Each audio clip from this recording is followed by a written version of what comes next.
वसई में 20 वर्षीय युवती द्वारा आत्महत्या किए जाने के मामले को 1.5 महीना बीत चुका है, लेकिन आरोपी तांत्रिक और उसका बेटा अब तक गिरफ्तार नहीं किए गए हैं। वहीं इस मामले में आज सामाजिक कार्यकर्ता अंजलि दमानिया ने वसई का दौरा किया और वसई पुलिस की जांच पर सवाल उठाते हुए गंभीर आरोप लगाए हैं। मंगलवार दोपहर उन्होंने वसई पुलिस थाने का दौरा कर पीड़ित परिवार को न्याय दिलाने के लिए अंत तक लड़ाई लड़ने की बात कही। दरअसल मृतिका वसई की निवासी थी। उसने 28 अप्रैल को जहर खाकर आत्महत्या कर ली थी। मृतिका का प्रेमी आयुष राणा उससे शादी करने से इनकार कर चुका था। इसके साथ ही आयुष के पिता अजय राणा, जो एक तांत्रिक हैं, उन्होंने उसे नीची जाति की बताते हुए और कुंडली में मृत्यु योग का हवाला देकर मानसिक रूप से प्रताड़ित भी किया था। आइए सुनते हैं इस मामले में क्या कहा सामाजिक कार्यकर्ता अंजलि दमानिया ने। ताई, काय सांगणार? आज तुम्ही वसई पोलीस ठाण्यामध्ये आलेला आहे, नेमकं काय प्रकरण आहे? मला असं वाटतं महाराष्ट्रात एकानंतर एक अतिशय धक्कादायक अशा घटना घडत आहेत आणि दुःख या गोष्टीचं होत आहे की पोलीस लोकांना मदत करण्याच्या ऐवजी त्यांना कसा त्यांचा छळ होतोय आणि आरोपी जे आहेत त्यांच्यासाठी जर पोलीस काम करायला लागले तर आता काय बोलायचं अशी परिस्थिती झाली आहे। या दोघांची 19 वर्षाची मुलगी ही 28 एप्रिल रोजी गेली आणि तिने आत्महत्या केली आणि आत्महत्या कोणामुळे केली तर तिचं 4 वर्षापासून एका मुलावर प्रेम होतं।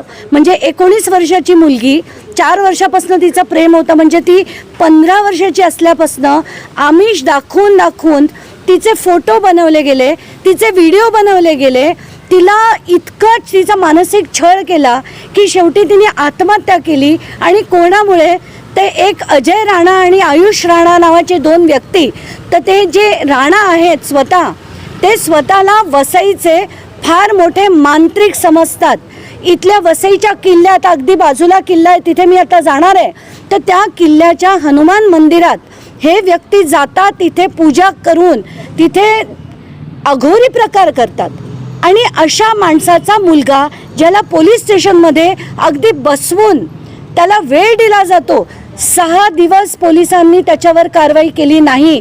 FIR झाल्यापासून 6 दिवस कारवाई केली नाही आणि तो मुलगा शेवटी त्यांनी इंटरिम बेल म्हणून हे होईपर्यंत पोलिसांनी कारवाई केली नाही, कारण सगळे पोलीस त्यांच्याबरोबर उठायचे बसायचे, त्या मांत्रिकांबरोबर उठायचे बसायचे, जेवतानाचे फोटो आहे त्या पोलिसांचे। आणि असं असताना या आईवडिलांना न्याय कोण देणार आणि काय चाललंय हे?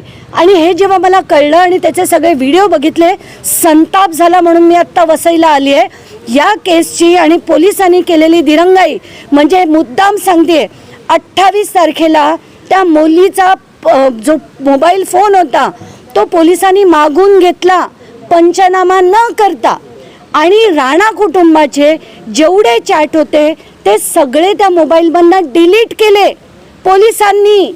आणि या सगळ्या गोष्टी मी आता अगदी चौकशी करून डिपार्टमेंटल व्हिजिलन्सची चौकशी या सगळ्या अधिकाऱ्यांवर लावणार आहे।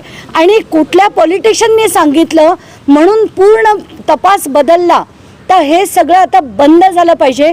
मला तुम्हा सगळ्यांना विनंती आहे की ह्या आईला न्याय मिळवून देण्यासाठी आपल्याला लढायचं आहे।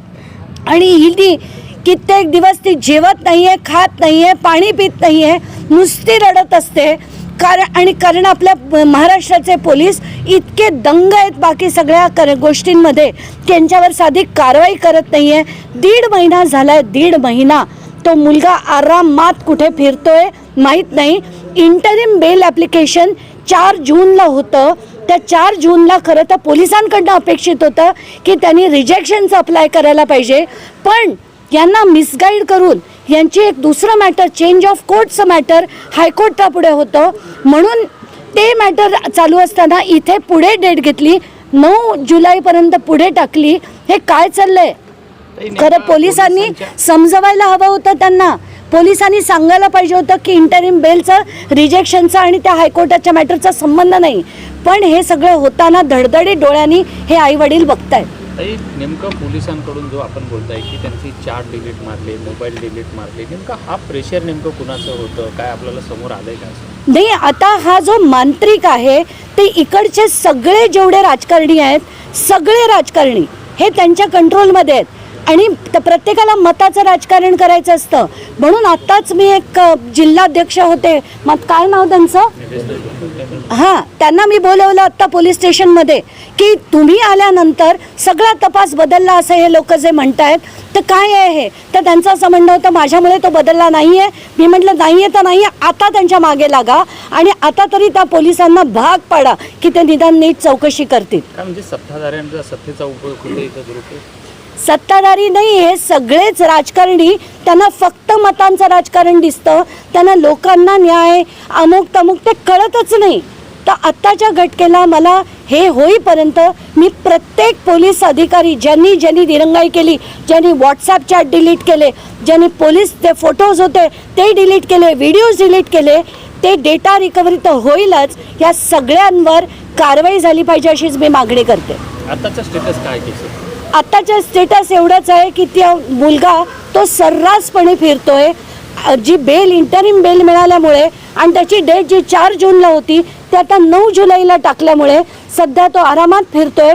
त्याच्या वडिलांवरही कारवाई नाही, मुलावरही कारवाई नाही आणि आईबाप त्या मुलीचे रडतायत. अजून 1.5 महिना झाला पण या पोलीस स्टेशननी कारवाई केली नाही. मी आता इथून CP ऑफिस, आधी मी तो वसईचा किल्ला बघणार आहेत, ती स्ट्रक्चर्स बघणार आहेत, तिथून CPना भेटणार आहेत, DCPना भेटणार आहेत आणि कारवाई करून घेणार आहेत. आता तुम्हाला पोलिसांनी काय आश्वासन दिलेलं आहे? आश्वासनं ते देतीलच की आम्ही कारवाई करू, होतंय, नीट करू, अमुक तमुक, पण आता माझा कोणावरही विश्वास नाही आणि लढून ही कारवाई करून घेणार आहे.